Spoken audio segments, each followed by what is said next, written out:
don't like this, and I'm pissed off about it. Was that gibberish? Am I crazy? Oh, it's gonna be a duology. Okay. Testing. Hi. Welcome to a reading vlog.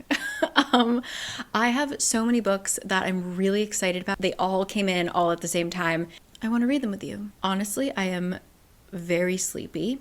It is only 7:45 p.m. I'm just kind of unable to function. So I'm going to make myself some tea and I'm going to get in bed. I'm going to wash my face because I know I'm going to fall asleep mid-book. But I want to start one of these books, so I wanted to talk to you before to do our little Goodreads adventure, figuring out what the hell I'm actually reading. Also, it is November, the month of Thanksgiving in the United States, and just wanted to say thank you so much. This community is so, just like whenever I'm feeling down, I can turn to you guys, and just, I love every portion of this. I love coming up with ideas, making content, editing, and then seeing your reactions, talking to you guys in the comments. So just thank you very much. And because of that, I'm like constantly, it might not seem like it, I feel like my content is pretty consistent, which some people like, but I am trying to try new things. I've been like, you've seen my attempts at short form and things like that. So always trying to learn new skills in terms of how can I make my reviews better and more helpful for you guys.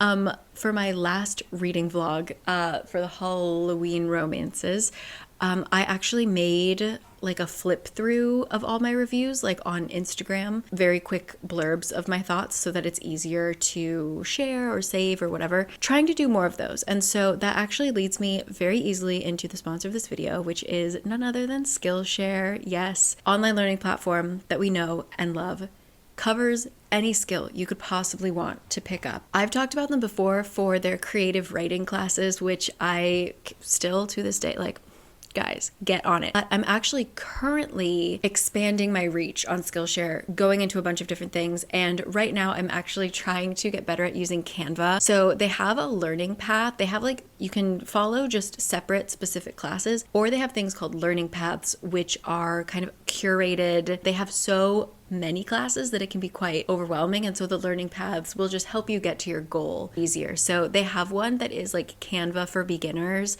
that is so helpful, because I've been using Canva for years, and every time they update, I'm like, oh my god, I know nothing. The more you learn about something, the more you realize you don't know anything, right? That's where I am. Really anything. It could be creative, it could be for furthering your career.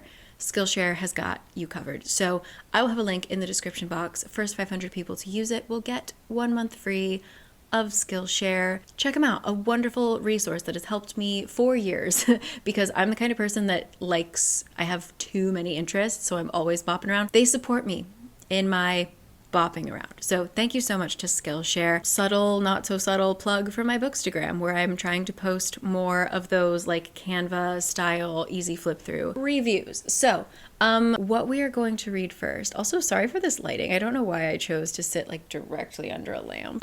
Let's learn about the first book we are going to read. I got it out from the library. Let me try to type and talk at the same time. I cannot. The book that I'm going to start with you guys came out almost 2 months ago. September 24th. It's called The 13th Child. It is by Erin A. Craig. She wrote House of Salt and Sorrow, House of Roots and Ruin. Did she write Small Favors? Anyway, I've read everything that she's written. I think that she's continuously improving, and I really want to return. I've said this a million times. I really want to return to House of Salt and Sorrow because I just don't think it was the right book for me then, but I think it's the right book for me now. So she just came out with a new book called The 13th Child, and it is rated high on Goodreads, and the cover looks eerie and so cool, and I don't know anything about it. I think it's a standalone. I think it's separate from the world that she's been writing in. I'm honestly not sure. Let's find out together, shall we? The 13th Child. It is currently sitting at, let's say, 3,000 ratings. 4.2. Okay? Oh damn, it's long. I didn't think it was this long. Okay, it says it's a retelling.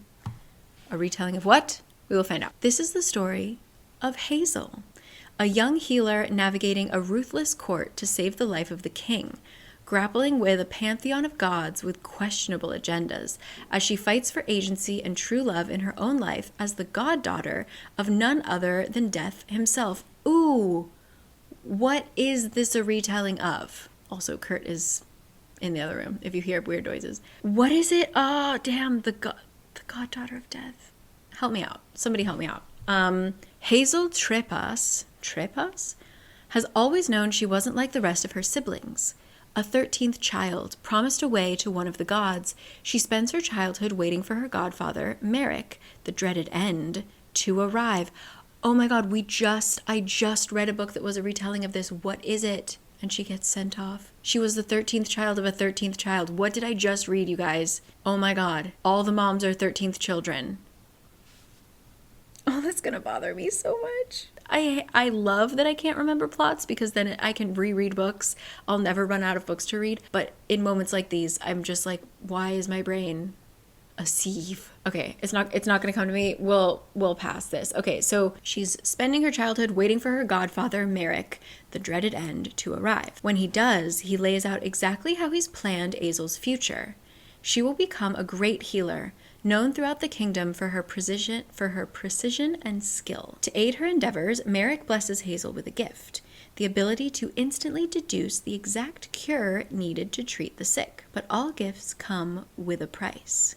Hazel can see when death has claimed a patient, when all hope is gone, and is tasked to end their suffering permanently. Haunted by the ghosts of those she's killed, Hazel longs to run. But destiny brings her to the royal court, where she meets Leo, a rakish prince with a disdain for everything and everyone, a tale as old as time. And it's where Hazel finds her biggest dilemma yet, to save the life of a king marked to die. Hazel knows what she is meant to do, and knows what her heart is urging her towards. But what will happen if she goes against the will of death? From the astonishing mind of Erin A. Craig comes a breathtaking fairy tale retelling readers have been waiting for. What does a life well lived mean, and how do we justify the impossible choices we make for the ones we love? Okay, I'm gonna have to Google this. 13th daughter of a 13th, I can't spell, daughter book. The Lost Coven, did I read that? Please help me out and let me know if you know what I'm talking about. That would be so appreciated. I'm gonna start reading this now. Will it tell me? Jesus. I think it's just a grim fairy tale, right? Yeah. Godfather Death. But okay, then let's do God. I'm so sorry you have to go on these tangents with me. Godfather Death retelling. I give up. I'm going to make tea and get in bed and read this book. So I will catch up with you in the morning with hopefully an update. Welcome to the video. Thank you so much for being here, as always. Love you guys. And yeah, I've got some great ones, some great books lined up. I'll see you then, okay? Good night.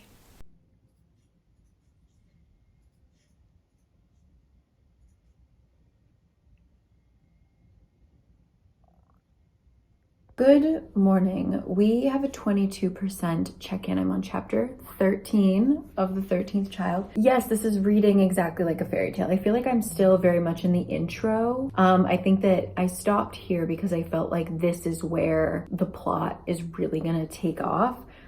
So yeah, it does just read very much like a grim fairy tale, like the kind of evil mother. I like the deity aspect to it. I was worried that they were gonna be worried and excited. Like, it just depends on if the author can handle it. Sometimes authors will create worlds that have like so many gods. And this one, currently we're dealing with 3, one of which is like a combination of all the, how do I describe this? We have one that is a goddess, we have one that is death, and then we have the divided ones, which are like technically one being, but they contain all the other gods. And so sometimes like different voices will talk from their body. Does that make sense? Anyway, so I think they picked the right amount in terms of like how much world building we're gonna get in this. And yeah, I'm excited. I think that our character is acting her age, like she's meant to be 13. She goes from 12 to 13 in like just a couple of chapters and you see her, like, it's believable how she kind of comes into her own in that brief amount of time, how she goes from being like a scared little girl to being someone who will like advocate for herself and stuff.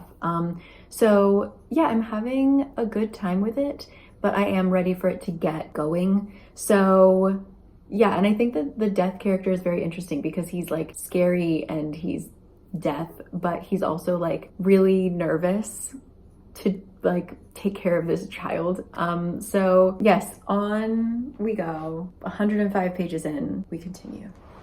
Hi, we're back. This is the light that we're dealing with currently. I just woke up from like a very, very deep nap. So we are getting full sun to wake me back up.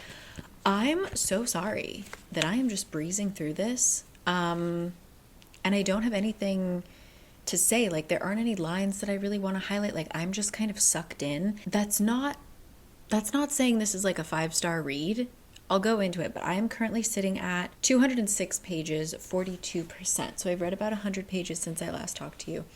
And it's still reading very much like a fairy tale. And when I mean like a fairy tale, not only is the writing just kind of like a little whimsical, but it's one of those stories where it's not episodic, but like things happen very quickly and we kind of move on from it. So a big thing occurs in her life that is kind of going to be a catalyst for, I assume, the rest of the story. And we just kind of like, boop, did it. There's a couple moments like that where it's a thing occurs and that's that, and we move on. The story continues, right? And so it's really easy to read, but it's not quite hitting me very hard yet. We are just now at 42% entering the palace, which is what we have been described as like what the main plot is. So I can't imagine in this 60% we're gonna meet a whole new cast of characters, and this is a standalone, so like have a full story. And the way that the things we have learned about her, I'm interested to see. She's tackling some big themes, this author, so I'm interested to see what she does. We're dealing with immortality and how it's not a great thing when you're watching everyone around you die, but we're also talking about like choosing like who should die. And I thought we were going to be talking about mercy killings, but we aren't. So basically she's a healer, as we learned. She can heal anybody, and she can like touch you and tell if you're going to live or not. That's besides the point. She runs into, I'm not going to spoil anything, but she comes across a person that is so sick that it would be better if she just like, they're going to die, but it's going to be a long and painful death. And the god of death kind of encourages her, like, hey, you know a lot about healing, but you also know a lot about poison. Wouldn't it be nicer if you just, help it be quick, right? So we talk about that a little bit, but then as time moves on, she didn't just kill people who like deserved a quicker, painless death. She talks about a soldier that was being a little too handsy with a woman, and as he was chasing her, he fell and broke his ankle, and she eased him into death, like she poisoned him. That, I was sort of like, well, okay. So I'm not really sure where we're going with this. I think that talking about death, the way that they're like musing over this, this is a book that makes you think about what you believe about death. So props to her for that. But yeah, I'm excited for the plot to really begin. This feels like time is passing really quickly. Again, like the whole immortality thing with time is kind of not really important to her that much.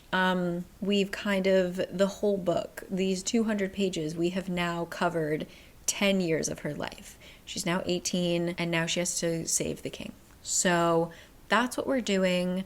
I wish I had more things to say or like anything to highlight and giggle about, like, but so far I'm just reading it really quickly, and it's captured my attention. I just want it to start. I just want it to like get going now. You know what I mean? So I will report back, hopefully finishing it tonight actually, and I will see you there. Okay.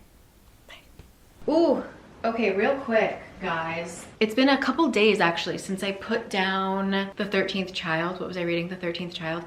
And you know what? I don't know how I feel about this book. I feel like it could have been better served as a duology actually, because there just wasn't enough time. Like, there is a romance in it, and I just felt like we didn't get any time for the romance to grow and be, I don't know, as hard-hitting as I wanted it to be.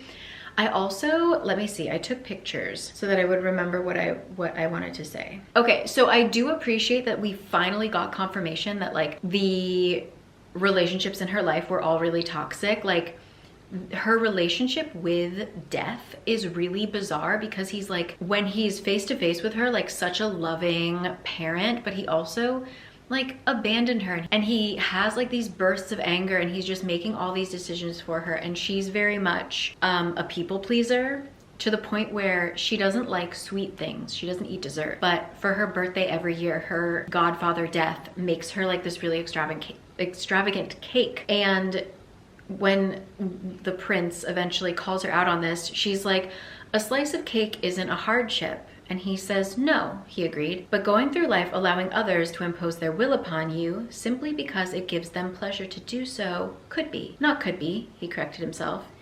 It is. And so I appreciate that like he was like, girl, get with it. Like, he's treating you horribly. I really wish we had more time of the prince in his like mature era. We get a lot of just like bratty prince, but I don't think we get a lot of like a grown, awoke prince, if you will. So that was kind of a letdown. I just think that like it did feel very episodic. I know that I kind of took back that it wasn't exactly the word I'm looking for, but it did feel like so many things happened and it just felt a little anticlimactic. Like, things got wrapped up very easily. I also am not sure, like, I fully get what her stance is, like what the story's stance is on Death, because like, it's sort of like, would you go back in time and kill Hitler? Not to spoil anything, so I'm gonna be vague, but like a death happens in the book. We're supposed to feel sad about it, but Death is sort of like, no, you don't get it. Like, this person would have grown up to be evil, and so it's good that you killed them now. But like, huh? Like, I don't know. All of her killings were justified because it was either gonna cause pain, or like the person was gonna grow up to be evil, or like, I don't know. I just like, I'm not sure what it was trying to say, but I thought the ending was great. I thought the last chapter plus, I mean, I didn't like how like all these things came to a head, but I did like the last chapter in the epilogue, the general message, I suppose. But I just don't know how I feel about it. It felt like everything was so choppy, and I felt like I was waiting for it to get exciting. Like, I kept every page, I was like, now it's gonna happen. Now I'm gonna get into it. And it sort of felt that way for the whole time. I was sort of like, now, yes, like now it's good. Now I'm gonna get into it, and it just never happened. So unfortunate. For me, it was, I would actually say, a miss. Like, it wasn't bad, but I just didn't think it needed to be shortened a lot, or it needed to be lengthened to give certain things more room to grow. I think we should have either cut a lot of scenes, or she needed to lengthen that baby up and give us some more meat, because how strange, how bizarre. Because I know she can do standalones. Like, I thought Small Favors was good. So I don't know, I think she maybe bit off a little bit more than she could chew, or she was, I'm not sure. So sorry to start it off with a dud and like me not actually talking, but I'm very excited to read our next book, which I feel like I really want to chat with you guys about, because I just have a feeling about this book. So that was The 13th Child. Please let me know if you've read it. I know a few of you have. Unfortunate. So yeah, I will see you guys tomorrow for our next book, okay? Sorry about that. Hi everyone, we are coming off of that very disappointing start. I'm really sorry that that was so anticlimactic and not very funny. Not fun. Like, I don't need every book to be funny, but this book, it just wasn't very fun. I was just kept, like I said last night, just thinking, oh, it's gonna get good. soon. Like, oh, it's going to get exciting soon. I think that it was good, but I was just anticipating something to start. And it just kind of felt the same level of action the whole time. Yeah, what a bummer. What a bummer. However, I did just get word that the courting of Bristol Keats, which is I cannot describe to you how highly anticipated this book is for me. I love Mary E. Pearson. I always call her Peterson. She wrote The Kiss of Deception. Was humbled by that book. I pride myself on, like, I know how stories work, all right? I pick up on clues. I was humbled by that trilogy, okay? And then I also read, help me out here, guys, Dance of Thieves, which is, that duology is actually connected in the world of The Kiss of Deception. Am I correct? Yes. So anyway, needless to say, love her work. I have heard nothing but great things, like vague but great things. People are saying it kind of gives Cruel Prince. I have no idea what it's about, except there's probably someone named Bristol Keats in it. So, cool. Sidetrack. Courting of Bristol Keats. I just got it in from the library. Here's the thing. If you're new to Libby, let me give you, huddle up, a little Libby tip for you. If you put books on hold before they are released, chances are your library will say it only has one copy. So for example, most recently for The Immortal Dark, I had it on my list of, like, please notify me once this is available to start putting my name on the holds list, right? So they notified me and I was able to get on the holds list before they had released it.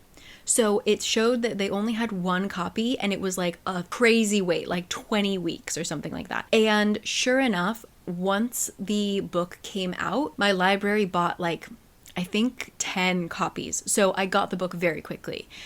Same thing happened with Courting of Bristol Keats. I was about to buy it because my wait was like 22 weeks, I think. And today I got it. Bizarre. But with Libby, it takes them a second to get the Kindle version. So I could read it on just the Libby app, but I would need to use my iPad or my phone. And I really prefer to use my Kindle. So I'm just going to let it cook. I'm going to let it sit in the Libby app for a second. In a day or two, I will have it on Kindle. So we are instead going to be reading a Kindle Unlimited booktok sensation that I'm actually really excited about. Again, don't know anything about it, but I'm just excited by the buzz, as you know. So we are going to be reading, let me look it up, Metalslinger. Yes, I do know that this is part of a series that is not finished. I'm taking the risk. I'm taking it for you. What's it about? This came out in May of 2024. So like 5-6 months.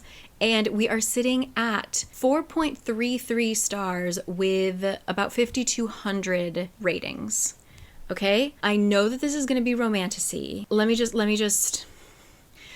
dive in, okay? Bryn has spent the better part of her life waiting for the chance to attend the annual market hosted by the Kenta, the very same people who exiled the Alaha to live a life over the sea. We're going to be on boats. I like this. A rite of passage for all young guards. She's not sure what to expect from it, but breaking a century-long peace treaty certainly isn't on her map. Neither is the encounter with an enemy soldier. Okay, I don't really understand what that paragraph just said. Returning home to Alaha, she's confronted with the aftermath of the day's events. The future is uncertain as the threat of hunger looms over the people. With rumors of a growing rebellion, Bryn and her closest friends promise to stick together. When an unexpected visitor arrives, Bryn's loyalty will be tested as she learns of a world of magic and treachery. Once her enemy, always her enemy. Right? But the dark, knowing eyes of a stranger makes her question everything, including her heart. Was that gibberish? Am I crazy? Why did that make like no sense to me? I feel like my brain is just not working. So, Bryn is a young guard, very excited to go to the annual market hosted by her enemies. Okay? And apparently she accidentally broke a century-long peace treaty and had an encounter with an enemy soldier, all right? Then she goes home to her boats. Oh no, she's not. Life over the sea, not life on the sea. Screw the boats, okay? Just like pop to another piece of land across water. Damn, I was excited. She goes home. Shit is hitting the fan. People are hungry. There's a growing rebellion. She's like, friends, we gotta stick together. But then there's an unexpected visitor who I'm assuming is the enemy soldier. Yeah, okay, reading it a second time, I think I was just dumb. Guys, sorry, I short-circuited a little bit. We're gonna read Metalslinger. Let's read the first page, shall we? Yes, it's about 500 pages. Chapter 1, If There's a Way, I say, confirming the plan. Kai dips his head in a nod. Yes, but no one goes alone. He ties his blonde hair atop his head in a knot and looks at Messer. Agreed. Looking at the reflection in the tiny mirror hanging over the wash bowl, Messer smiles at Kai as he rubs a hand across his freshly shaven chin. Afraid we'll have fun without you? I need you to be serious for 10 minutes, Kai admonishes. The ship pitches. I told you there were boats. All right. The ship pitches to the side and we brace ourselves on the nearest post.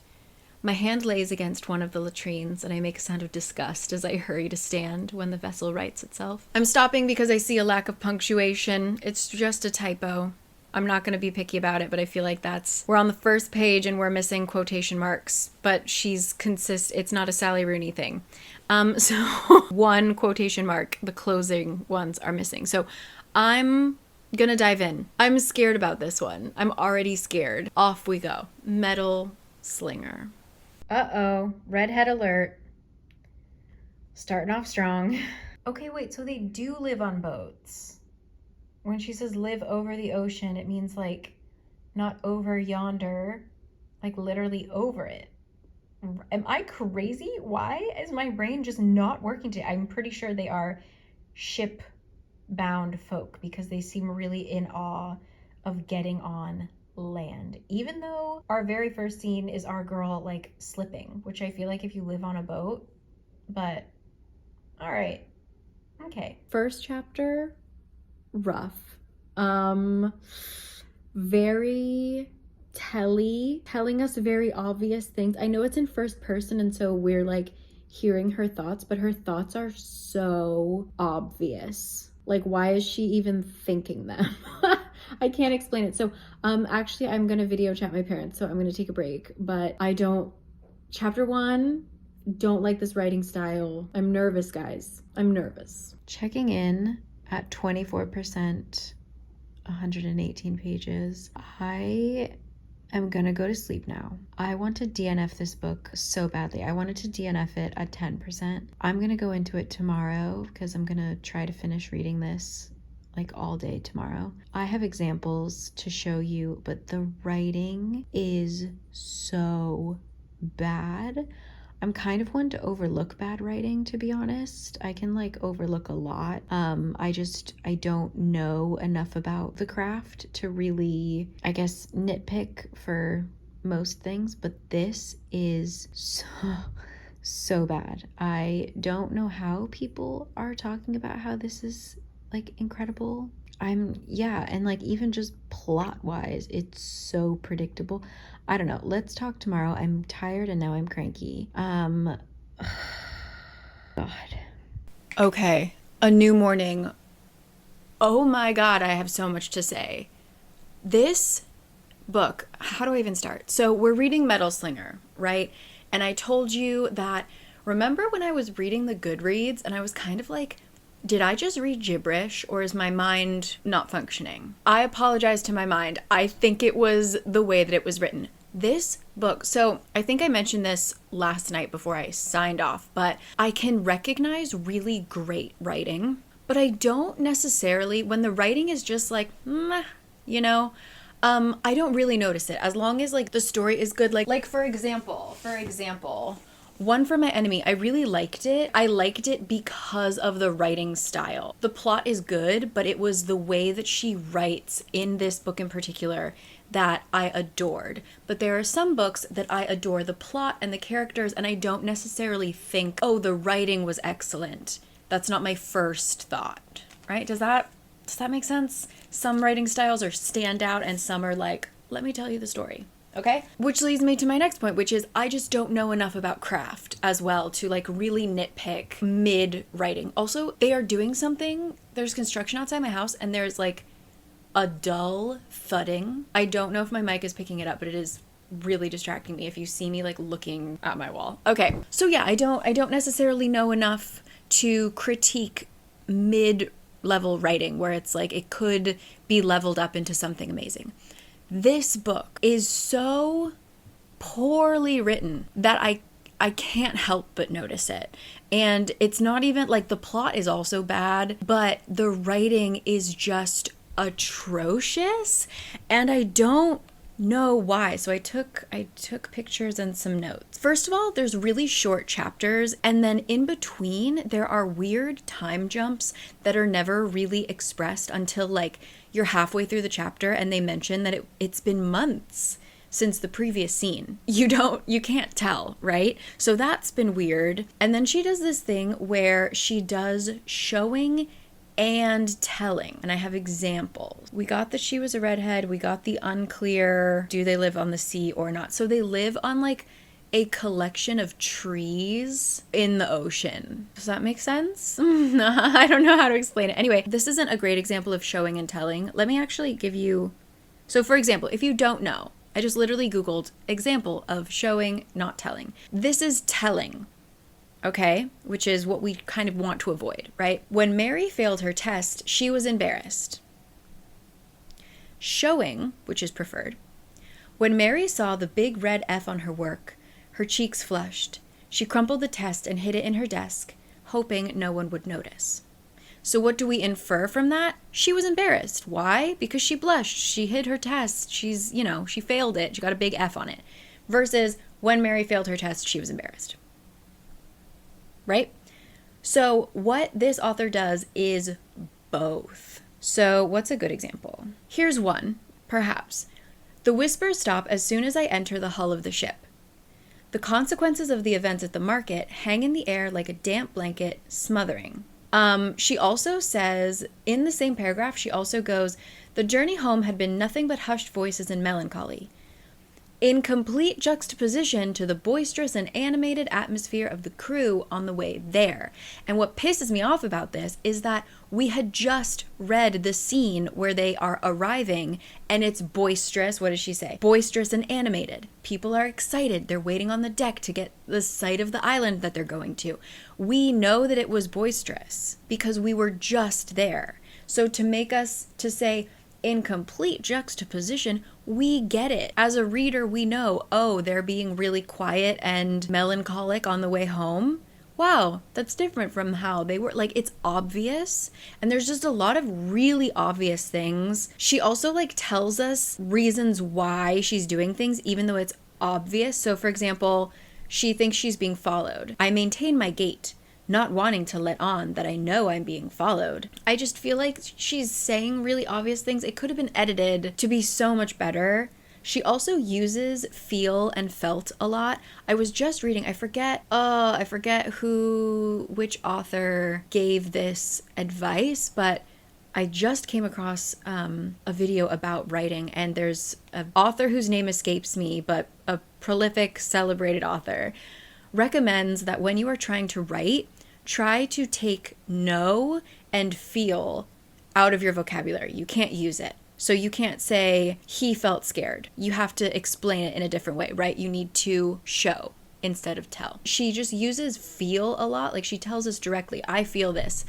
It feels this way. I don't feel so good. I don't know. There's just so much I would have taken out. Like, it just, I can't. She also uses really bizarre language. Like, what did I just read? I just read a little bit this morning. She says, like, for shits and giggles, our main character's favorite cuss word, I guess. She says, dang rabbits.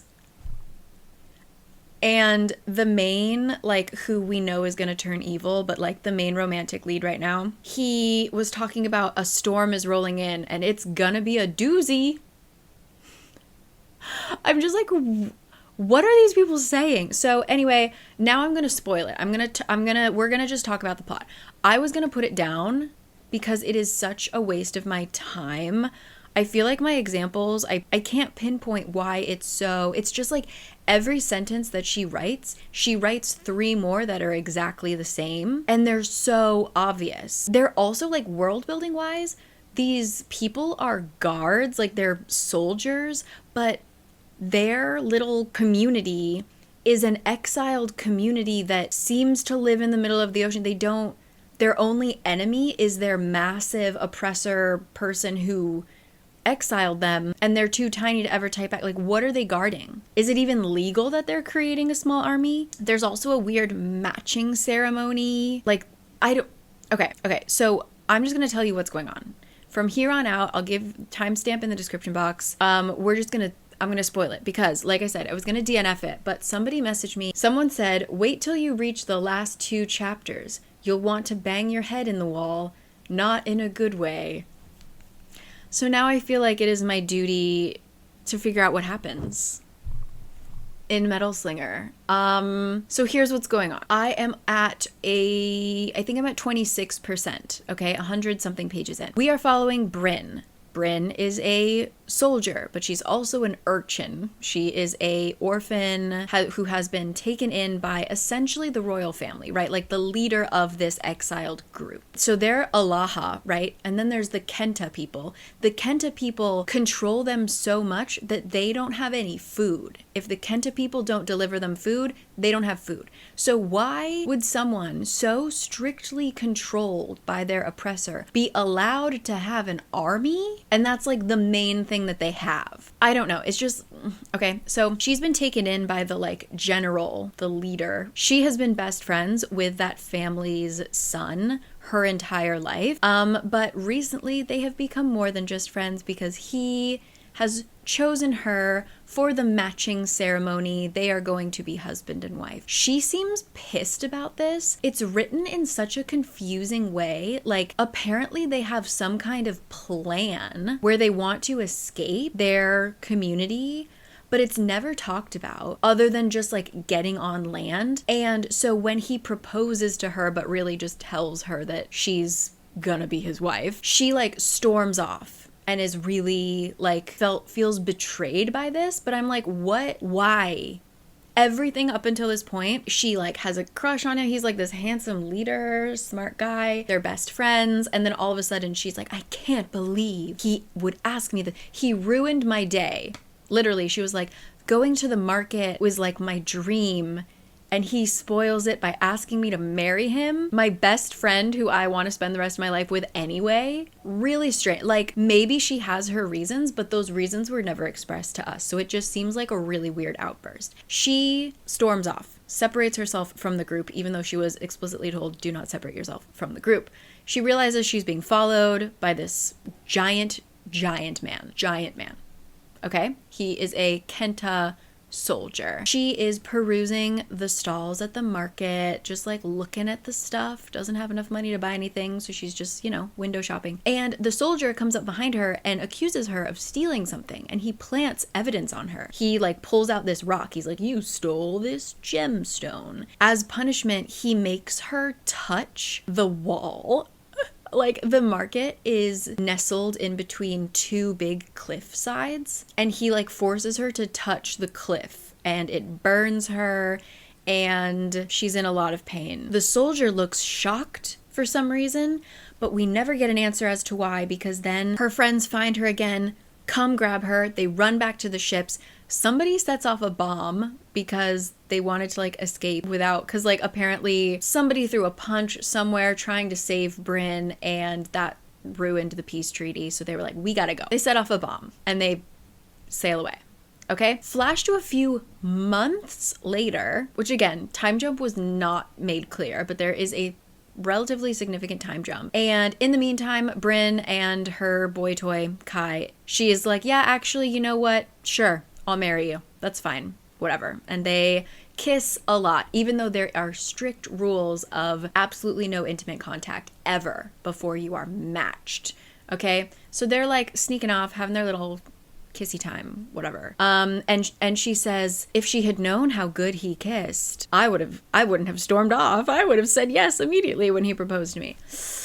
So weeks pass, months pass, unclear, but the soldier from Kenta, from the market, arrives. He only wants to talk to Bryn. He won't talk to anybody but Bryn. And he starts to allude to some secrets that the Alaha seem to be keeping from her. And he wastes no time. He tells her immediately what's up. Like, there's no mystery here. He's like, no, you were kidnapped.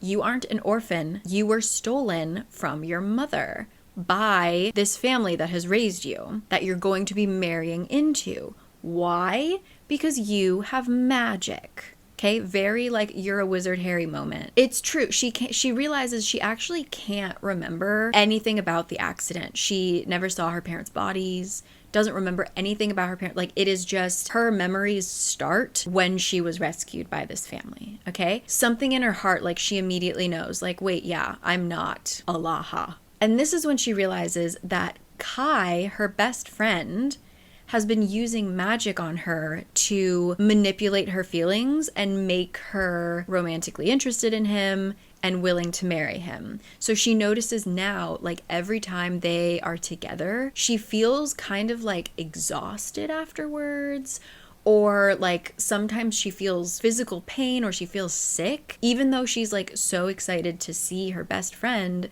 she feels like messed up because of it. And she realizes, yes, he is controlling her with his magic. And the magic is linked to the dirt, like soil. You need to be touching the soil of Kenta to access it. So Kai and his, like, the ruling family have a little stash of dirt. And so he like always has a little dirt in his pocket to like use magic and stuff. And so that's why they live in the middle of the ocean where there's no dirt. Like, that was part of the exile, is that apparently Kai's father, who is like 300 something years old, which is not explained, but he's like 300 something years old, and that's why he was exiled to the middle of the ocean, so that he couldn't touch dirt and use his magic, but somehow he's getting dirt. That's where we are now. We are a day before the matching ceremony where she's gonna marry Kai. She has somehow broken the soldier out of jail, and now he's like living in her house. Also, her name isn't Bryn, her name is Jovi, and the soldier's name is Archer, maybe? Acker. Excuse me, his name is Acker. She also kind of went down a checklist of like, not like the other girls. Like, she has red hair that cannot be tamed, and everybody else has blonde hair. You know, she just wants to sketch all day, whatever. She loves the smell of rain. Like, there are all these weird details that I'm like, okay, we know, we get her, right? Like, oh, nobody else notices, but I love the smell of damp concrete. And it's like, everybody loves the smell of damp concrete. Everyone loves the smell of petrichor. And I think that's me being picky, but I'm just really tired of this book already. And it seems like so much has happened, but also nothing has happened. Oh, hold on. Sorry, I'm running out of time on my memory card. I don't understand why people are so excited about this. Like, it's a not fun reading experience. Even the jokes, like the banter between all the different characters, are so corny, and like, I feel like they've been lifted from other books. Like, I have read every single little like back and forth before. Every single conversation, I've read it or seen it in none of this feels real. It feels like, oh, this is how you're supposed to write a book. This is how you're supposed to write like a kind of found family vibe. It's very bizarre, except I will say one that I hadn't heard before is, so like before the matching ceremony, you aren't allowed to have any like intimate contact with anyone, and this one guy, like, because of his status or whatever, is likely to not get matched, and he's a really nice guy. So one of the like playboy character who like every woman falls in love with him immediately. His name's Messer. This guy who's not getting married says something about like, well, I hope one day like I'll be matched with a widow later in life so that, you know, I can finally sleep with a woman. And Messer is like, oh, don't worry, man. Like, if you hit the age of 30, I'll suck you off. And everyone's just like, wow, what a nice guy Messer is. I was like, if that's the only unique thing you're gonna put in this book, what the hell? Like, it was just so out of the blue. This is right after they said, like, I do things for shits and giggles and the storm's gonna be a doozy. I'm like, what age are these people? Why do they talk like grandparents, but also like, I'll suck you off if you can't lose your virginity in any other way? Confusing. to say the least. We're gonna continue to read it though, because I wanna know. Let's see how it ends. Let's see what those last 2 chapters have me banging my head against the wall for. Okay. And quelle surprise. She's a princess.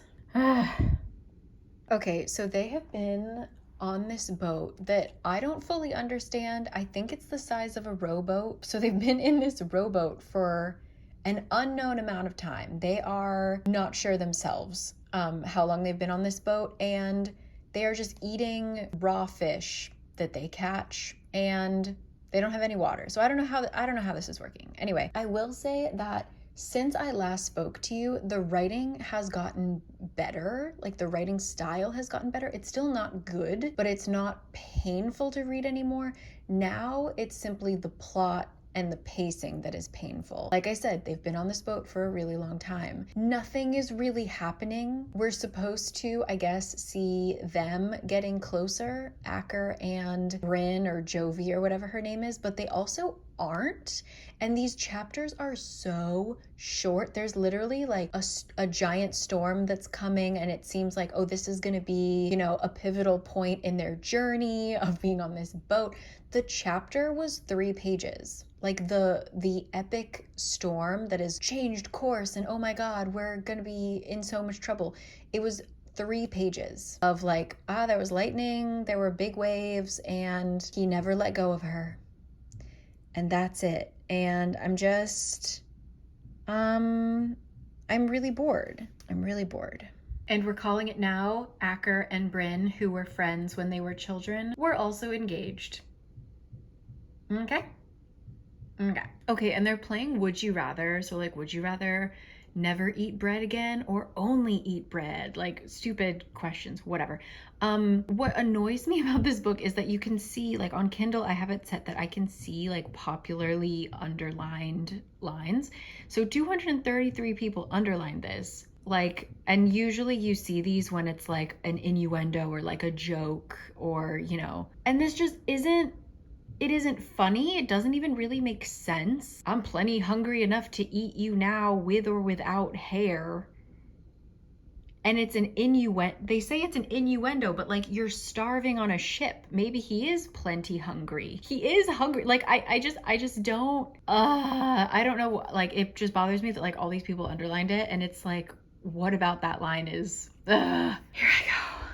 Once again, we get another massive time jump that like wasn't explained.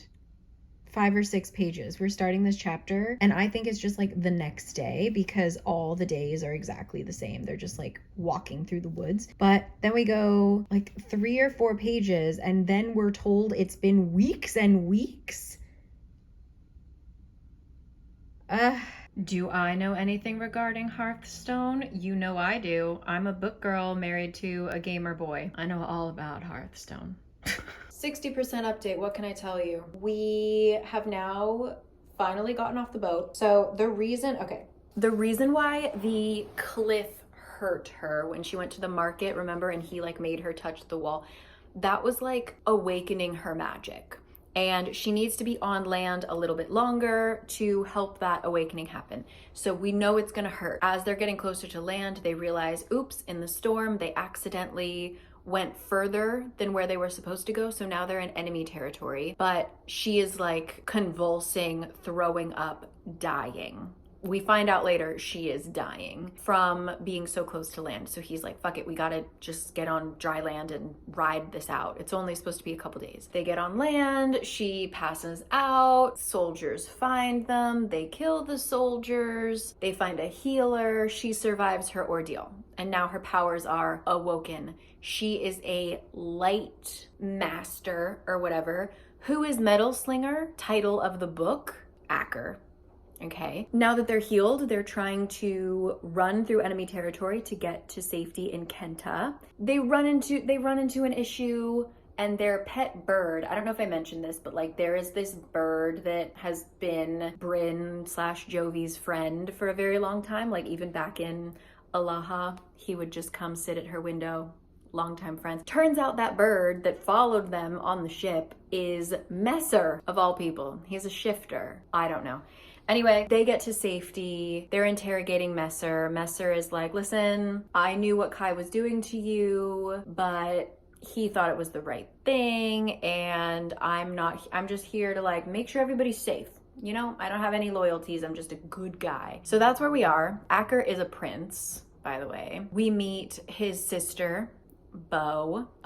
She has some power where she can like read emotions or something. So she was like a lie detector for Messer, like when they interrogated him, whatever. And apparently she looks at Acker, looks at Bryn, looks at Acker, looks at Bryn. Acker kind of looks at her and is like, nah, not right now. And it takes her a moment to fix her face. Something tells me not a lot is able to ruffle Bo's outer shell, but whatever she just saw caught her off guard. So I swear to God, this is gonna be, because we've already mentioned that there's like the matching ceremony, there's like a true match. I guarantee you Acker is her true match, and it's gonna be one of those like, you knew I was your mate and you didn't tell me situation, which you know what series I'm talking about. It's giving, in that series it was the small scary person of that found family, if you know who I'm talking about, who knew immediately that they were mates and like looked at him like, oh shit, and he's like, shh, you know. We're just getting that scene recycled. I guarantee it, calling it now. We're at 60%, and that's it. People are scared of her because she has light power, and apparently that's super rare. And the last one was like an evil queen that ruled over everything, and that's it. Now Messer is like kind of free. He's not being held in the dungeons. That's where we are. She also destroyed a dark forest. And Acker's freaking out because he's like, now we gotta change all the maps because of you. All of our maps are wrong. There's no forest here anymore. I don't know, I'm kind of sick of it. Acker's also giving big, like, you can't undermine me in front of my men, because he's like a prince slash like leader of the army. He's like, you need to behave. They need to know that I can control you. And she's like, you don't control me. And he's like, you know what I mean? Literally 2 pages later, we have a mating bond, everybody. Same place a little bit later, 70, whoa. Phone doesn't want to stay. 75%, 73% through. From where I left you until now, the only thing we have done is just be put in awkward situations where they can explore the mating bond, the matching bond, excuse me. She overhears a conversation where it sounds like their mating is a big like political win for Acker and his people, and she's kind of like, you're using me just like Kai used me, blah blah blah blah blah. So she's angry for like a minute, and he's like, listen, you can't fake the bond. So he kisses her so that she can feel it, and then she's like, yeah, you're right, we're bonded. So there's that. And yeah, they're fated mates or whatever the hell. And there was a one bed trope, but like nothing happened because they were tired. It's just so boring, and the characters are so, first of all, we don't really get to see, I feel like I don't know any of the other characters, and then what we do see of them is so caricature. Like, he's got the strong badass older sister who is just, you know, marches to the beat of her own drum, and men are scared of her, and she's hot. Like, been there, done that. There's the sarcastic best friend character who's like a really good wingman, and he's probably gonna die or get hurt, you know. Every single person is just so been there, done that. Even Acker and our main chick, like, I don't know anything about them. I feel like I don't know, but now her mom wants her to come home to her country, which is Melee. And she said, give me a sec, I want to see my possible future home. I want to go to Acker's house and then I'll come home. So now we are heading to the capital to see his house. And he is also engaged. So he was originally engaged to her. She went missing, assumed dead. Now he's engaged to another girl who he's been engaged to since he was 13. And it's just, you know, a prince has to be engaged, gotta be engaged. So now we have to break off that engagement so that they can get married. And they keep talking about how a matching bond isn't, like, you still have a choice, but if usually they like tear each other apart if you don't end up together. And I feel like Acker, something's gonna happen. So let's go. I've got 27% left. We're gonna finish this today, and then I'm gonna read a book that I really want to read. The Courting of Bristol, Keats, came in the Kindle version. So we're gonna read that. Gotta finish this first, just so we know, just so you don't have to read it, okay? Here you go. I'm telling you, something's not right. This power-hungry prince, Acker, no. Something's not right. You're right to be scared, girl. Okay, here's another example of just like a bonkers time jump. So we're off doing something in town. We go back, we're in a carriage, we're going back into the palace.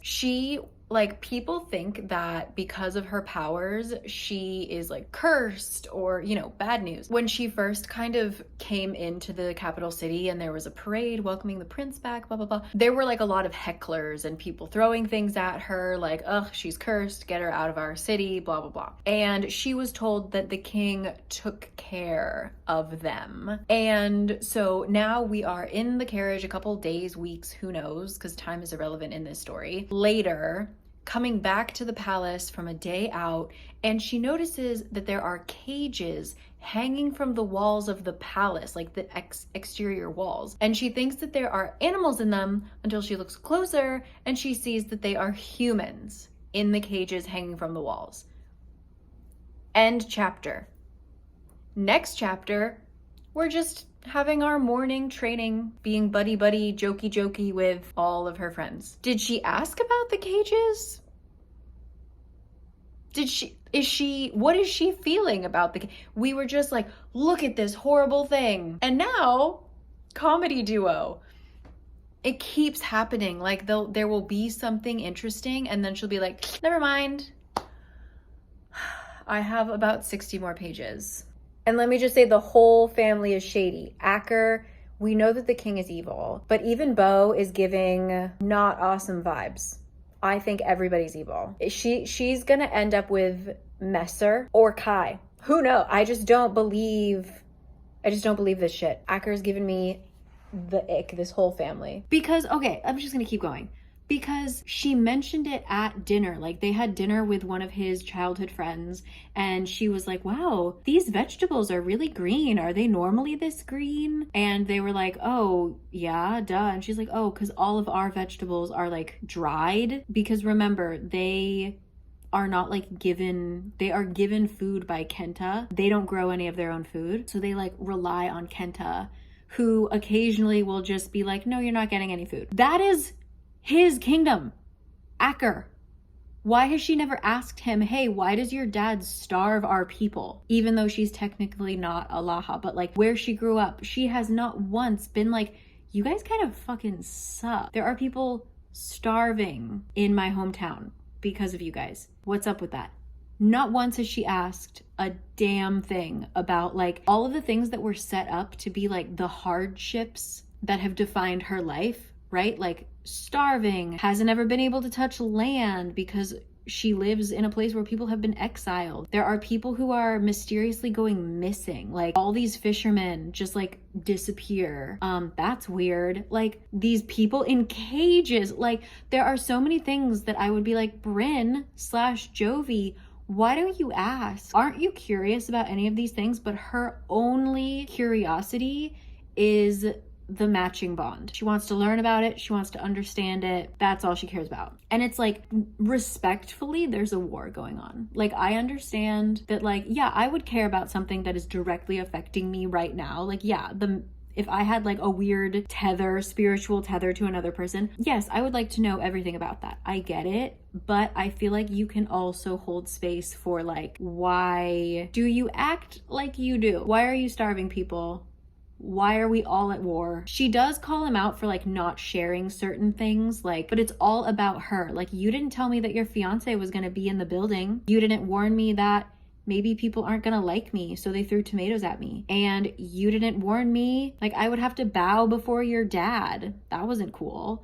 And it's like, your dad starves people. Make it come up. I don't even know who's fighting. Like, there's a war, but like, who is fighting? Acker loves me. Acker loves me. Acker loves me. Also difficult to explain, but they're having ghost sex. Something about the bond wanting them to be together. They can like transport themselves so that they are ghosts and no one else can see them except the other. And yeah, they have ghost sex in the library of all places. Okay guys, we've made it to the last 2 chapters. I will record myself just in case.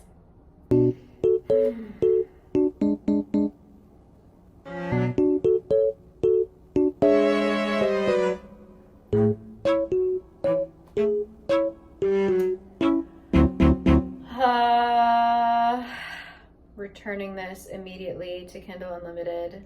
Return, turn, get off my Kindle. Let me go talk to you in the other room. Oy, oy, oy. All right, 4 or 5 hours later, perhaps. What happened in the last 2 chapters? Where did I leave you off? That was it, basically. The king was like, I don't care if you're matched, you have to still marry the princess of Stro, or whoever he's betrothed to now. And he's like, no, I love her. I will not listen to you. That's the 3rd to last chapter, all right? 2nd to last chapter, we go back to the night after the storm. The storm that was gonna be a doozy. Basically, like the day after she meets Acker, when he comes to Alaha and talks to her in the dungeons or whatever. Turns out Bryn and Kai and Messer have come up with a plan. She already knows about Kai. Kai is basically protecting her from his father. So she already knows about the being influenced by him kind of thing. Like, they're a team. Kai and Bryn are a team. They are the head of the rebellion. They want to fuck up Kenta. She was like, the best way that I can do it is to convince this prince to get me to his palace so that I can kill the king. So she, even though like the match is real, I assume like they are matched, her whole plan, and like she might love him now, like she loves him, I guess, but her whole plan this whole book was, oh, my battery's dying, I hate this, hold on, I'm back. Her whole plan this whole book was to get to the Kenta palace and kill the king, so that Acker, who she has decided is a just and noble man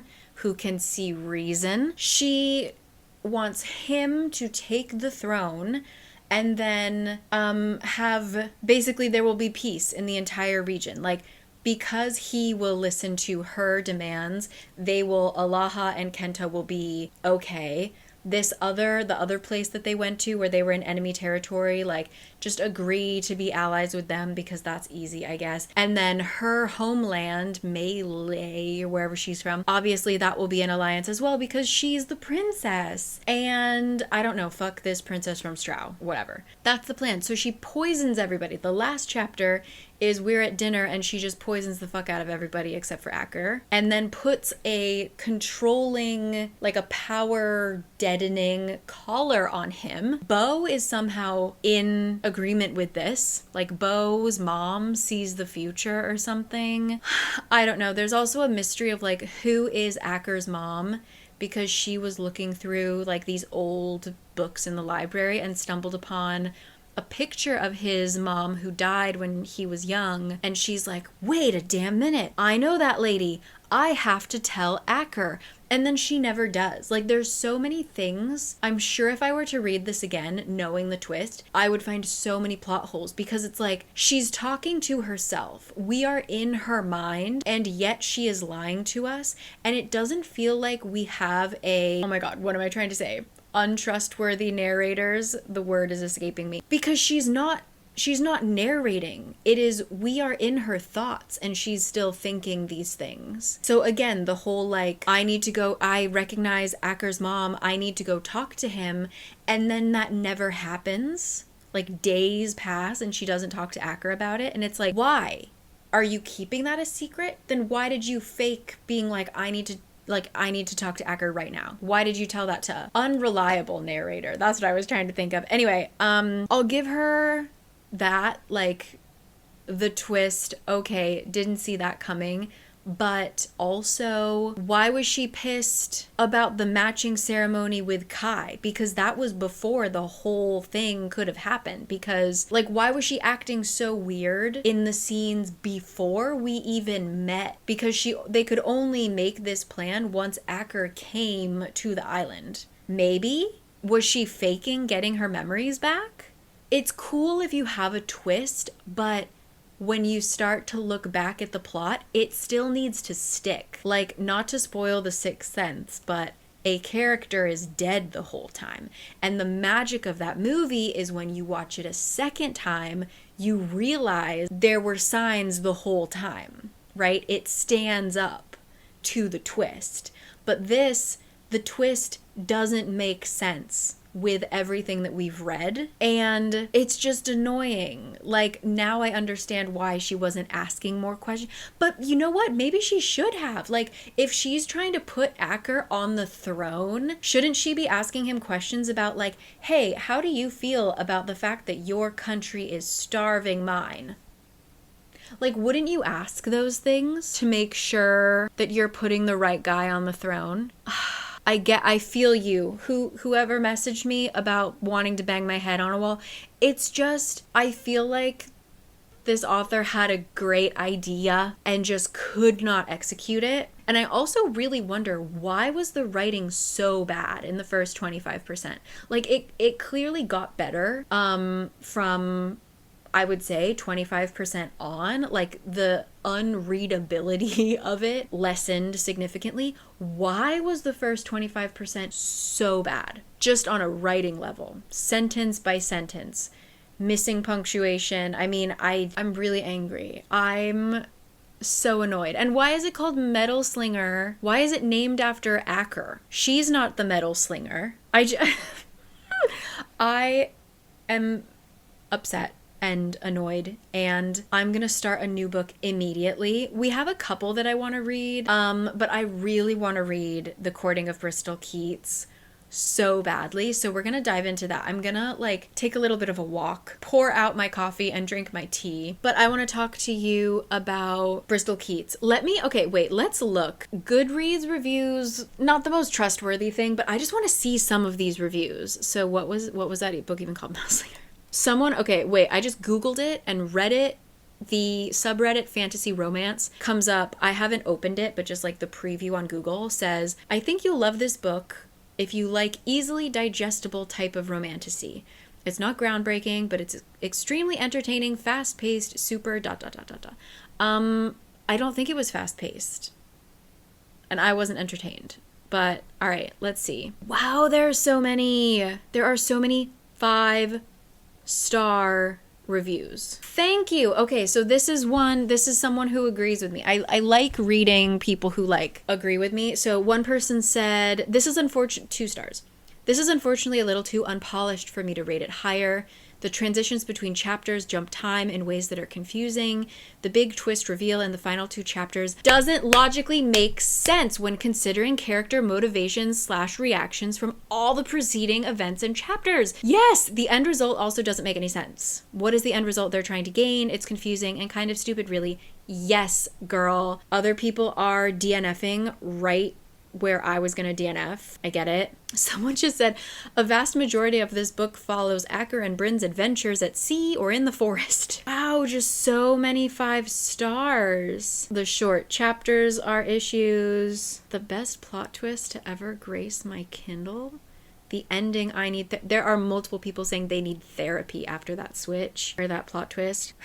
Yeah, I agree with you. I'm not going to say the reviewers' names, but Someone also said 2 stars and said, I feel like I was lied to by being recommended this book. I should have just DNF'd it, to be honest. Well, I read it so that you don't have to. I just want to know why.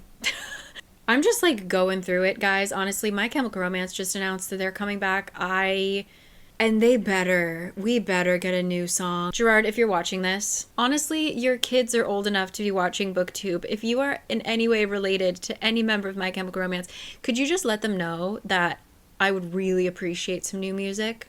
Foundations of Decay was superb. Thank you. All right, back to business. The Courting of Bristol Keats. I'm stoked. And it's rated so low. It's gonna be okay. Wait, is this a series? Why does that say number 1? Mary, I thought this was a standalone. Is it a series? Oh. It's gonna be a duology. And you know that she writes, her first books are always so good. And the second book is like, you need it right now. Oh, damn. All right, well, you get to witness me in a lot of pain. Okay, that's fine. This came out 2 days ago, November 12th, 2024. Thank you to the San Diego County Public Library for buying a bunch of copies so that I could get one. Me and the 10 people in line in front of me. Great work. The Courting of Bristol Keats has 800 ratings and is at a 3.79. Metalslinger 5000 sitting at a 4.33.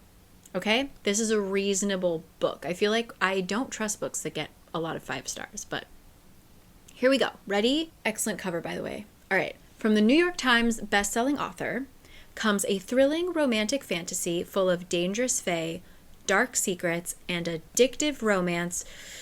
The first book in a duology.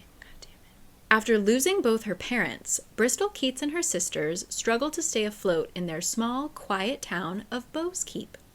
When Bristol begins to receive letters from an aunt she's never heard of, who promises she can help, she reluctantly agrees to meet and discovers that everything she thought she knew about her family is a lie. Even her father might still be alive, not killed, but kidnapped by terrifying creatures to a whole other realm.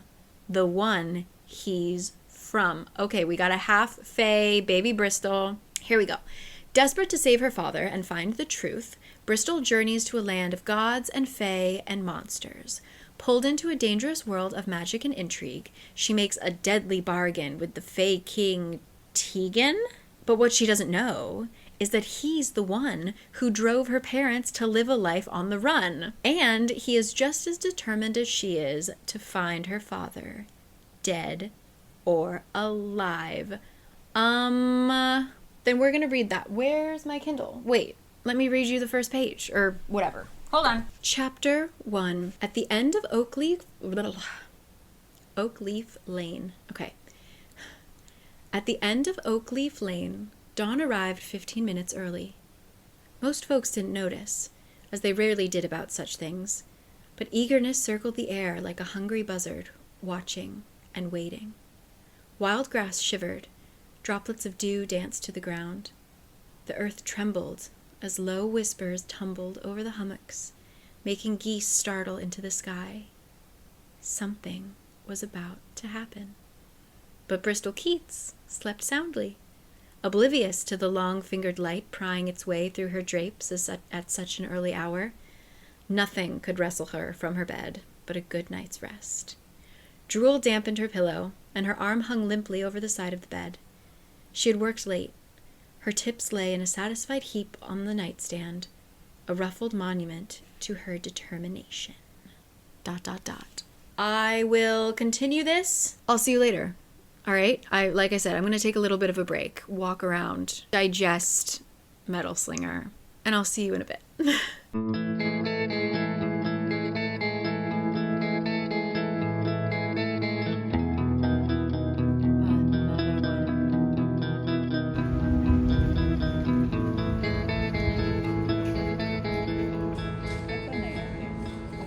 Okay, I haven't read anything because I had the cutest conversation with the lady next to me. I know everything about her, and her daughters all went to like crazy colleges. That was very heartwarming, but I'm only on page 50, 9% in. So far, I'm liking the setup, and we will continue.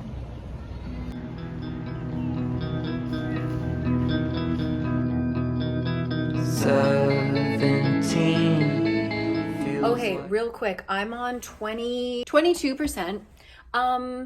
It's good. It's definitely giving like fairy tales the way that Holly Black writes, you know, like they are fairies. We have ugly, creepy looking creatures walking around, right? So I appreciate it in that respect. I think that the switching of the POVs is a little clunky. All right, not the best.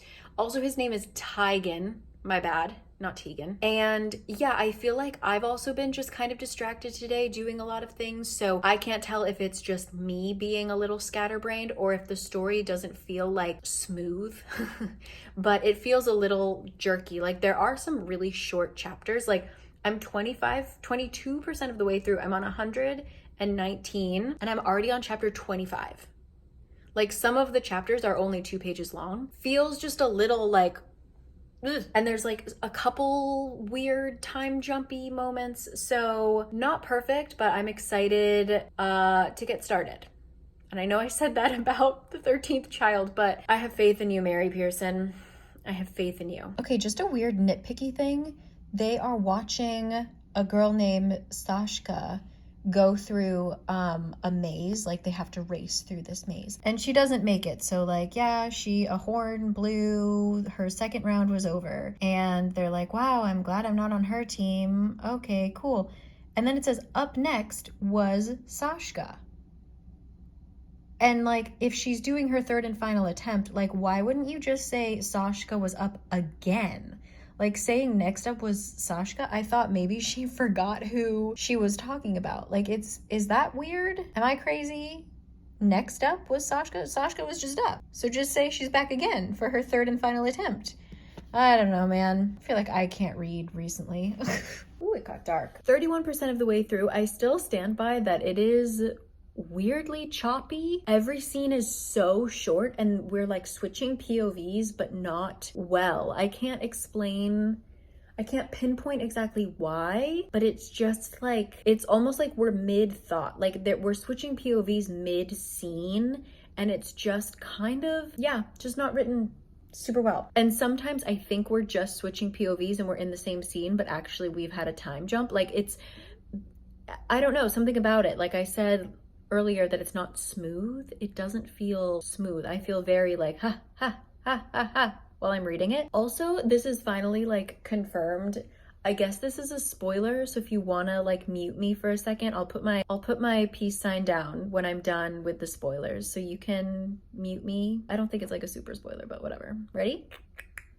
So Tigan was Bristol's dad's best friend. We haven't figured out the timeline in terms of like, apparently Tigan is only 26 and Bristol is 21, 22, but I guess time flows differently everywhere. So like her dad is old enough to have given birth to a 21-year-old. But I just don't like that because clearly we are stumbling towards a like romance between Tigan and Bristol, because he, like, you know, the typical like neither of them can keep their eyes off of each other, whatever, but he's like her dad's best friend.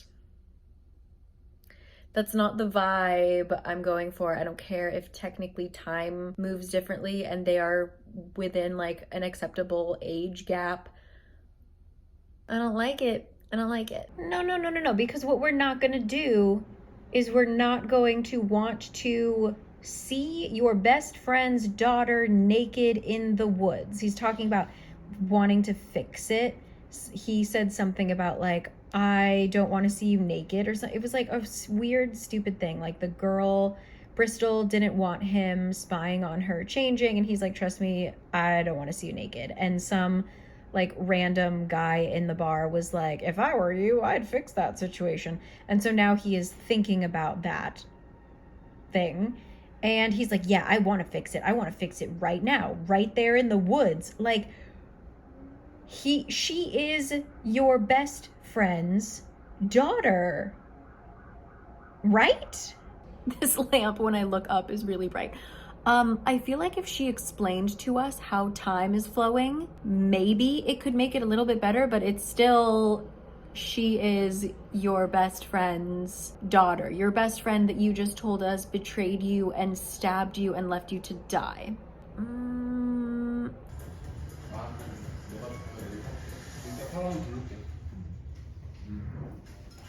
Okay, hello, checking in. I finally reached 53%, and I gotta say, not liking it. I'm so mad that I'm not liking it. What did I have to say? Oh, so there's this whole thing with like they dance every night, and that was like so unclear. Like everything is written so choppily. Every scene is so short that I can't really tell like what is what is going on, what is a dream, what is just this weird flashback. Like there's a part, like everything is a little bit personified. Like she'll start a chapter with the barn is witnessing Bristol come into the barn. Like there's, I don't know. And then there was a scene with a snake that is supposed to be watching Bristol, but the way that it's written, I thought he was watching her mom. And I was like, ooh, that's intriguing. And then it was just like, no, it was just written in a very unclear way. And I don't think it was supposed to be intriguing because it was literally like the next chapter just cleared that up for us. And I have forgotten what we're trying to do. The whole like, you need to open a door thing. Like we're training you to learn how to open this door. I thought they were in a really big rush. Doesn't feel like they're hurrying. I forgot what we were trying to do. Like I forgot that that was even a part of the story, which is the main part of the story. I'm also wondering if perhaps we're gonna find out a twist that the guy we think is her dad isn't actually her dad. I don't know, but I'm not liking it whatsoever. We're not getting any scenes of people like interacting for more than 5 minutes. Like everything is just so quick and so off the page and dreamy and weird that I'm not attached to any character. I feel like I like Harper the best and she's been on the page like twice. I don't like this and I'm pissed off about it. I just posted that I didn't. I'm having a rough time on Instagram and someone responded and said that they DNF'd it on page 160 and they were pissed off. And that's where I was basically like, yeah, like 160 was basically my mark of not enjoying. So what is going on? The person who messaged me said that it just made me want to read The Cruel Prince because it's better. And I agree. I'm really sad. Anyway, I'm gonna eat dinner and watch TV. And maybe I'll read a little bit more tonight, but I'm devastated. I think this book is going to be 3 strikes, I'm out. 3 books that just did not hit. Oh my God, I'm so upset. So I finished the book. I got to the point where I was about 65% of the way through and it was so not fun that I was honestly thinking like, screw it. Like, even though I'm trying to make a video about it, I just don't want to waste my time. This was just truly bizarre. We start off with this whole thing of like, we only have 3 months to train these people, blah, blah, blah, blah. And then we start having just like a series of parties. Like there's one point where Tigan says something like, oh, he just got back from, you know, after 3 full days of partying, I had to get back to work. And it's like, why? Where was this urgency, you know? I didn't understand the romance because so much of their time together was off the page. It seemed like the romance came forth from just like weeks of them dancing in the woods, but Tigan was invisible. So Bree is just like in the forest, feeling hands on her, assuming it's Tigan. And he like denies it was ever him. until the very last minute, you know? And then all of a sudden it's like, I love you more than I've loved anything in my entire life. Like, what is going on? Apparently her father has only been missing for 6 months. So like the wound is fresh, but it doesn't feel like the wound is fresh, right? Like it still feels like there's been quite a bit of time since her father has left. The amount of weird POV changing, the amount of short chapters. There are 106 chapters in this 543 page book. So that is the average length, right? But even within those very short chapters, we got all of these weird, quick scene changes. I just really didn't have a good time. It wasn't funny. Like, I never laughed at any point. Like, I never thought anything was funny. And that's okay. Like, a book doesn't need to be funny, but it wasn't funny. There was no suspense. I wasn't really nervous about anything. When there was supposed to be a kind of betrayal or plot twist, either we already knew about it, right? Like Tigan and her dad are friends. Oh my God, he wanted to kill her mom. Oh my God. Like, we already, as the reader, knew that. So it wasn't a plot twist for us. Or I was so confused slash bored that I didn't care when like they're at the ball and Cormac shows up and everyone gasps and it's like, okay. and then, oh my God, Cormac is actually Mick, the guy that Bree hooked up with for a summer. Oh my God, like, it just, I don't care at this point. Like, I was so bored, didn't understand what we were trying to do, right? Like, they're supposed to be training to search for this door. Did they ever? Like, they trained, yeah. Did they ever search for the door? No, not really. Like, it was just a lot of them wandering around the castle, but not even, because we didn't really get any world building, so I don't even know what the place looks like. I just don't know what happened, because she, in her YA, is just the queen of world building. I thought she created such great worlds and impeccable yearning. Like, she made yearning, oh my God, like just so great. And instead for this, it was like, what? Invisible dancing? And that's it? Like, I can't believe this was written by the same author. And it makes me feel so bad to say that, because I love her work. Like, I started this video being like, thank God she's gonna come in and save the day. But it was truly, and I read her acknowledgements that she was trying a brand new style of writing and she fell in love with it. And like, I'm glad she's happy with it. But as a reader who loved her work, I just don't know how this got past editors. Like, it was so choppy and bizarre. And why was it 500 pages? And how can there be 500 more pages? Or I'm assuming, like, it's a duology. Usually the books are relatively the same length. What's gonna happen in the second book? Like, I don't even know. I'm not interested. Like, I'm not gonna read the second book. I don't care. But I'm just really bummed. I feel like with Metalslinger, I was just pissed because, like, what an atrocious book, right? And it was fine to keep reading it just because I wanted to know what happened for you guys. But for this one, it wasn't even fun to like find out what was going on, because I don't even really know what was going on. And it was such a letdown. And I don't think that this was a case of like high expectations. Even though I did have high expectations for this book was just written badly, like, in my opinion. I'm so pissed. 3 in a row. Honestly, I feel like the 13th child now, looking back. I'm like, yeah, that was a good book. Because it very much felt like it was trying to be Cruel Prince-esque. Like, all the details felt very Cruel Prince-esque, but bad. And I say that with the heaviest heart. So those were my 3 books. I was planning on reading more. Actually, is this gonna mess up my camera? Okay.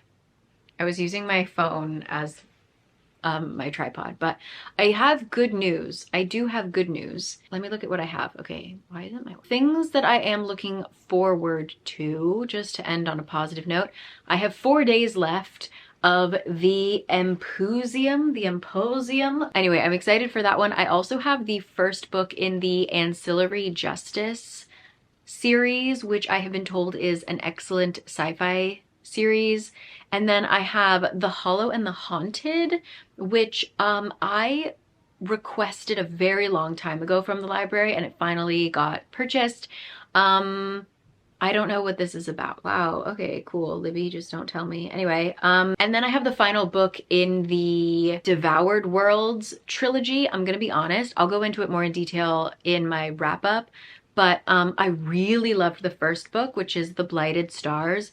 The second book was kind of good, but also like we didn't lose the plot, but we like expanded the plot to a point where I was like, oh my God, my poor little brain. There's so much going on. And the way that it ended, I sort of didn't need to jump right into the Bound Worlds. So now I have it and I'm gonna finish that. So I also still need to read Vita Nostra. I have that on my Kindle. And then I have the Gilded Crown, I think it is. And I'm also looking forward to that. I forget, I think Reads with Rachel recommended it. And usually her hits are also my hits. So looking forward to that. There's a light at the end of the tunnel. I just thought that recording of Bristol Keats would be that light. Also, this is her first adult. This is her debut as an adult. And I'm sort of like, what about this, other than the sex scenes, made this adult? Like, I just feel like authors, when they try to write quote unquote adult, but still in the fantasy realm, they just don't know what to do, because why was her YA like so much stronger, even when it came to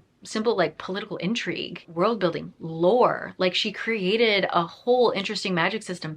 This magic system, nobody understands it. It's like, oh, she can float, and oh, this guy can walk in dreams, and this guy can light things on fire. Like, there's no rhyme or reason to it, really. It's just magic. So I'm so sorry. This was not meant to be a negative. I really went into all of these with positive thoughts, and that is not what happened. And I'm so bummed. But let me know if you've read any of them. Like I said, I had a few of you guys respond and say that you felt similarly with, at least with Bristol Keats, and definitely with Metalslinger. Let me know what's going on. I'm gonna leave you here. I'm going to take a shower and then try to start one of my books tonight, just to kind of get me back in it. Gotta stay on the horse, you know? So wish me luck. Hopefully my next read will help me.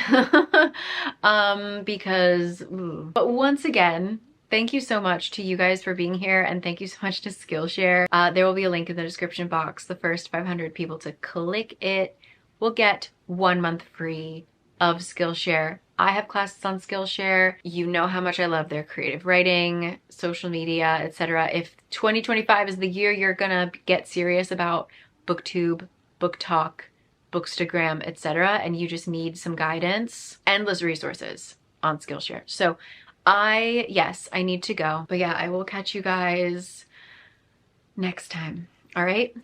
See you then. Bye.